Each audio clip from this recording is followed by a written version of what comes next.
pelibatan anak muda di desa itu rasa-rasanya masih kurang. Padahal kita kan tahu sekarang ini kan eranya disrupsi teknologi gitu Pak ya.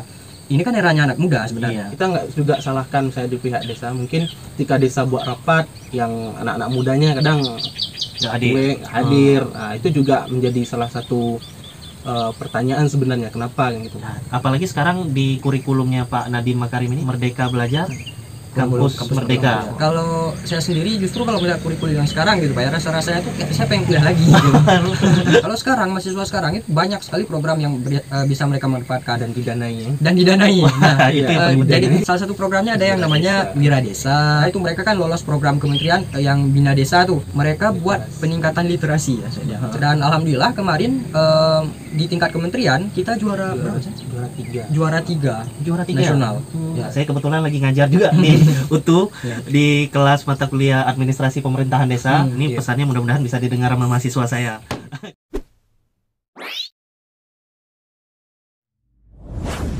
Kalau menurut pengamatan saya, kalau misalnya dulu dengan sekarang itu ya pasti udah lebih baik. Kemudian aparatur desanya udah mulai tertata, benar-benar misalnya kayak di desa kan ada KAUR ini, kasih ini ya, udah mulai tertata itu benar-benar kasih ini memang tugasnya ini mereka lakukan gitu. Kalau dulu itu ada kayak yang kerja itu cuma satu gitu. Dari segi aparatur desanya. Kemudian untuk keterbukaan informasinya juga sudah, yang saya lihat juga kecil sebelum melakukan musrembang tentu melakukan kepala dusun. Jadi di dusun dulu baru dinaikkan ke desa. Udah mulai ada proses menggali gagasan masyarakat gitu ya. Kalau Akbar? Kalau saya melihat memang sepakat dengan saya bilang gitu Pak ya. Saya memang dibandingkan dengan dulu ya pengelolaannya lebih baik gitu kan. Lebih tertata seperti yang saya sampaikan. Jadi proses-proses administratif itu sudah lebih dipahami oleh aparatur desanya. Tapi kalau saya sendiri melihat memang sudah lebih baik, tapi dengan potensi desa yang besar ini, dengan potensi yang luar biasa, rasa-rasanya ini masih agak kurang progresif gitu, Pak. Nah, jadi memang kayak masih kurang aja lah gitu. Karena kan desa ini punya potensi yang besar gitu kan, didukung dengan dana desa yang juga itu kan bisa kita bilang besar gitu, melimpah gitu kan. Nah, sebenarnya seharusnya nih itu lebih dioptimalkan penggunaannya untuk kesejahteraan masyarakat di desa. Selain itu kalau saya pribadi melihat yang di sekitar lah gitu kan, pelibatan anak muda di desa itu rasa-rasanya masih kurang. Nah, ini penting nih. Nah, itu rasanya masih kurang gitu. Padahal kita kan tahu sekarang ini kan eranya disrupsi teknologi gitu Pak ya. Ini kan eranya anak muda sebenarnya. Banyak anak muda sekarang yang menguasai teknologi gitu ya. Itu dia. Karena ini eranya anak muda, kenapa tidak diberikan kepercayaan lebih untuk anak muda untuk lebih bergerak di desanya masing-masing gitu, untuk lebih berkontribusi memberikan apa yang mereka miliki gitu Pak ya. Tapi kan terkadang memang kesempatan itu masih sangat minim lah gitu, masih belum ada. Saya merasakan juga yang merasakan gitu.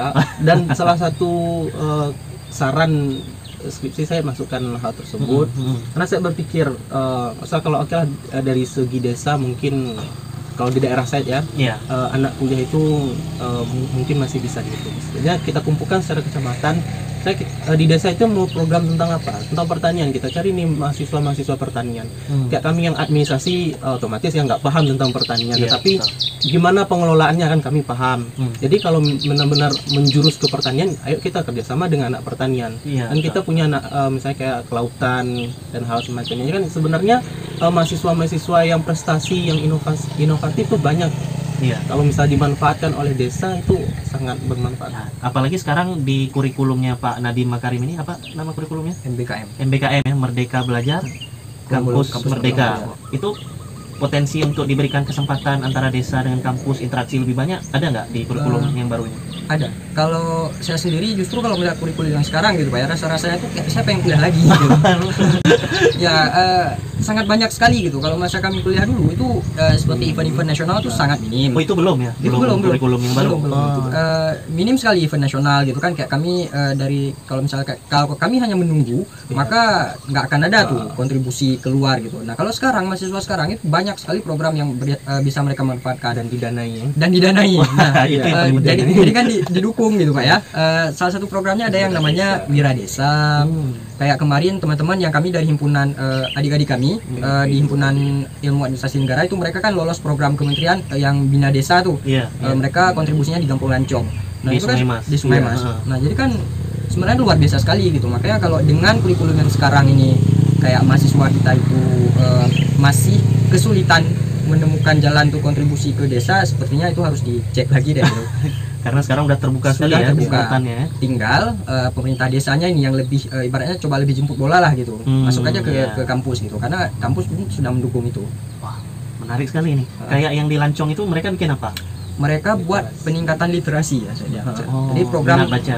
literasi, minat baca anak-anak. Belajar. Mereka kerjasama dengan perpustakaan daerah, juga mereka kerjasama dinas pendidikan gitu. Ada beberapa pihak yang mereka gandeng untuk program itu. Dan alhamdulillah kemarin di tingkat kementerian kita juara berapa sih? Juara 3. Juara 3 Tiga. nasional. Ya. Program yang itu Program tadi. yang Iya. adik-adik buat ini. Oh, Itu kan luar luar biasa biasa ya. Membawa nama harum daerah juga, kemudian bermanfaat untuk desanya Membawa gitu ya. biasa, ya. Kalau Said dulu udah terasa kurikulum yang baru ini? Udah merasakan? Waktu transisi mau selesai. Mau selesai. Oke, kalau itu kan dari sisi mahasiswa ya yang masih di kampus, kemudian ada kesempatan untuk bisa berkontribusi buat desa. Nah, sekarang sebagai seorang alumni, kira-kira kalau dikasih kesempatan untuk bisa berkontribusi di desa saat ini sebagai alumni, sebagai generasi muda, mau pengennya mau buat apa? Kalau di bidang apa sebenarnya saya ya kayak penelitian saya kemarin, saya pengen mengoptimalkan nih pengelolaan dana desa, mungkin di segi BUMDes, atau BUMD. Jadi kita cari nih ide yang inovatif, kira-kira apa yang bisa kita kembangkan di desa tersebut, yang bisa ibaratnya menghasilkan pemasukan lah untuk desa, dan kemudian ya manfaatnya untuk masyarakat desa juga. Iya, betul. Saya pengennya setidaknya nih ada masyarakat desa yang ya kita nggak bisa pungkiri kalau di sana nggak semua pemuda-pemudanya itu berkesempatan untuk kuliah. Jadi tamat SMA, setidaknya kalau kita punya ada nih usaha yang dipegang oleh desa, kita bisa merekrut mereka-mereka, pengangguran bisa diatasi, kemudian tindak kriminal juga otomatis. Iya, betul. Itu yang sangat pengen saya lakukan sebenarnya kalau untuk berkontribusi di desa. Wah, menarik itu. Kalau Akbar? Kalau aku jika diberikan kesempatan, saya ingin lebih menyasar aspek ini Pak, tata kelola pemerintahan desa di era digital. Oh iya, Nah, Akbar concernnya di Konsepnya ini ya, digital ya. Di digital, Iya. pemerintahan digital. Dulu penelitian saya tentang itu pemerintahan era digital. Iya. Jadi di sini kan sebenarnya yang namanya era digital itu kan eranya di mana komunikasi itu cepat gitu kan, Iya, betul. info itu cepat menyebar, kemudian, nah itu kan bisa berpengaruh pada aspek transparansi. Iya, Ya iya. kan? Nah, kalau misalnya pemerintahan kampung itu melihat ini sebagai suatu potensi dan memanfaatkan itu, mengoptimalkan pemanfaatannya, sebenarnya tata kelola di desa itu saya yakin akan lebih baik. Iya, iya. Nah, kemudian potensi lain yang juga bisa pemerintahan kampung manfaatkan itu kan anak-anak mudanya tadi itu. Iya. Nah, terkadang banyak pihak yang bilang kayak, oh anak-anak muda sekarang itu mereka sibuk sendiri misalnya gitu. Iya, iya. Tapi di saat yang sama, orang-orang yang berkata seperti itu juga tidak merangkul Kasih anak muda itu, kesempatan, betul, tidak betul. memberikan kesempatan gitu. Nah, coba saja gitu anak-anak muda diberikan kesempatan misalnya. Mereka punya kapasitas di misalnya main HP gitu kan. Itu yang sederhananya. Nah, Iya. main HP ini kan sebenarnya bisa kita manfaatkan untuk toko online misalnya. Iya, Jadi kan betul. kita promosikan kayak yang saya bilang tadi, BUMDes itu produk-produk yang dijual di situ kan bisa, ini anak-anak mudanya bisa handle di sektor promosinya gitu Buat kan. marketplace gitu Marketplace ya. dan Iya. lain sebagainya. Nah, jadi kalau saya sendiri melihat jika memang diberikan kesempatan, saya akan coba memberikan kontribusi di bidang itu Pak, tata kelola pemerintahan desa itu yang di era digital. Bagaimana sih di era digital seharusnya suatu pemerintahan bergerak gitu. Iya. Karena kan banyak aspek-aspek yang bisa dikaji di situ. Iya, menarik ya kalau berbicara masalah teknologi, terutama juga di generasi muda. Rasa-rasanya juga generasi muda sekarang perlu membuktikan ya, Perlu jangan-jangan membuktikan. yang sedang main HP ini sibuk dengan main skater, main Ya, apa gitu ya. ya, benar. Betul, saya buktikan juga. Seharusnya bisa dialihkan untuk hal-hal yang lebih positif. Iya, benar-benar. Menarik. Terakhir, menutup video kita kali ini, harapan atau pesan-pesan apa saja yang bisa Akbar sama Said sampaikan. Yang pertama untuk mahasiswa yang sekarang sedang kuliah, baik di UTU maupun di tempat-tempat lain, khususnya tentang memberikan semangat buat mereka bisa berkontribusi lebih kepada desa. Itu yang pertama gitu ya. Kemudian nanti silakan dilanjutkan aja yang kedua, harapan buat Gampung terutama desa-desa yang ada di Aceh. Silakan. Sebagai mahasiswa kan kita juga punya tanggung jawab yang namanya kalau tridharma perguruan tinggi itu kan selain pendidikan, penelitian dan pengabdian. Iya. Jadi kita juga punya tanggung jawab moral kepada masyarakat. Ya khususnya kalau paling kecilnya ya di masyarakat desa. Khususnya lagi di desa kita sendiri. Iya. Jadi cobalah masuk. Misalnya, ini kita nggak juga salahkan saya di pihak desa. Mungkin ketika desa buat rapat, yang anak-anak mudanya kadang nggak hadir. Nah, itu juga menjadi salah satu pertanyaan sebenarnya, kenapa gitu. Jangankan yang bukan mahasiswa, ya kadang yang mahasiswa juga mempunyai sifat itu, malas hadir. Terlepas dari apa sebenarnya alasannya kan. Setidaknya kita hadir, kemudian dari situ aja dulu kita menyampaikan pendapat, nggak usah yang besar-besar. Dari situ sebenarnya kontribusinya sangat bermanfaat.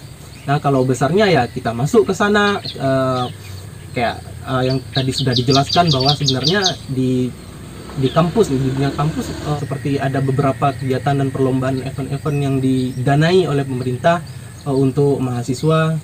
Dan kemudian apalagi yang harus menjadi permasalahan bagi mahasiswa sekarang kan, ayo kontribusi untuk desa. Kemudian kalau untuk dari desa sendiri, ya seperti Bang Akbar bilang tadi, desa coba menjemput lah, ajak juga mahasiswa itu untuk berkontribusi. Kemudian kalau ada kegiatan rapat dan buat program sesuatu kan bisa diajak, seperti saya bilang tadi, bisa diajak, oh mahasiswa ini dari pertanian nih, boleh.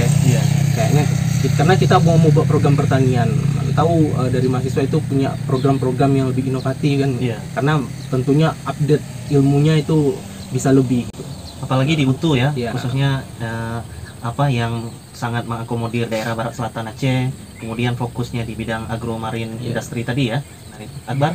Kalau saya senada dengan Said Pak ya, karena memang mahasiswa sekarang itu potensi untuk berkontribusi itu tinggi sekali gitu, dengan adanya program-program yang ditawarkan gitu kan, dari kementerian, dari kampus sendiri dan lain sebagainya. Jadi itu saya rasa harus dimanfaatkan dengan baik.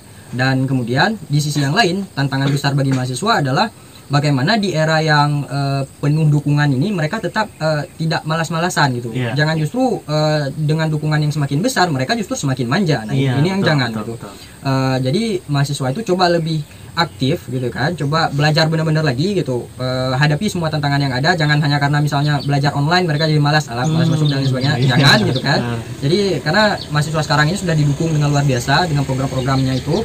Coba lebih serius lagi belajarnya, tingkatkan kapasitas diri lebih baik lagi, sehingga nantinya ketika mahasiswa-mahasiswa ini kembali ke desa masing-masing untuk berkontribusi, mereka bisa memberikan sesuatu yang layak, bisa memberikan sesuatu yang terbaik. Itu untuk mahasiswa. Kemudian kalau untuk pemerintahan desa sendiri, masih menyambung yang tadi, coba berikan kepercayaan yang lebih bagi mahasiswa-mahasiswa. Cari mahasiswa-mahasiswa terbaik. Sebenarnya di setiap desa itu ada. Cari mahasiswa-mahasiswa terbaik, jangan hanya saudara-saudara terbaik dalam tanda kutip ya. Jadi memang yang kita lihat fenomenanya kan ya itu masih ada lah gitu kan, masih orang-orang yang di satu circle sama dia gitu, misalnya yang di lingkungan mereka saja yang itu yang diajak gitu. Sebenarnya coba lebih ini lagi gitu, lebih terbuka. Ajak lagi mahasiswa, banyak kok mahasiswa kita yang sebenarnya punya kapasitas, hanya saja itu tadi permasalahannya mungkin merasa tidak terlibatkan gitu kan, bisa tidak dilibatkan dan lain sebagainya. Jadi coba ini lagi kayak saya bilang tadi, coba jemput lagi mahasiswanya gitu kan, buat program-program yang kira-kira memantik semangat mahasiswa untuk masuk ke ranah itu gitu. Itu kan banyak yang bisa dikerjakan gitu Pak ya. Jadi itu sih. Wah, luar biasa nih pesan dan harapan dari Akbar dan Said, terutama buat mahasiswa. Saya kebetulan lagi ngajar juga di UTU di kelas mata kuliah administrasi pemerintahan desa. Terima kasih nih Akbar, Said, ini pesannya mudah-mudahan bisa didengar sama mahasiswa saya. Kemudian juga buat desa-desa, saya sepakat tadi dengan Akbar dan Said, mudah-mudahan bisa lebih terbuka ya buat mahasiswa, buat kampus, buat alumni dari perguruan tinggi ya dimanapun ya, nggak hanya dari UTU saja tapi juga dari perguruan tinggi negeri yang lain. Mudah-mudahan skillnya, kemampuannya, pengetahuannya itu bisa dimanfaatkan sebesar-besarnya buat kesejahteraan masyarakat desa. Terima kasih banyak Akbar, Said. Saya sangat senang sekali bisa berdiskusi dengan kalian berdua, adik-adik saya yang sangat luar biasa hebat, inspiratif, dan mudah-mudahan video ini bisa menjadi manfaat tidak hanya buat generasi muda saja tapi juga untuk seluruh kalangan, dan tidak hanya buat desa-desa di Aceh saja ya, dan juga bisa bermanfaat juga buat desa-desa di seluruh Indonesia. Terima kasih banyak Sobat Desa udah menonton video ini sampai dengan selesai. Sampai jumpa di video-video berikutnya. Salam Sobat Desa. Wassalamualaikum warahmatullahi wabarakatuh.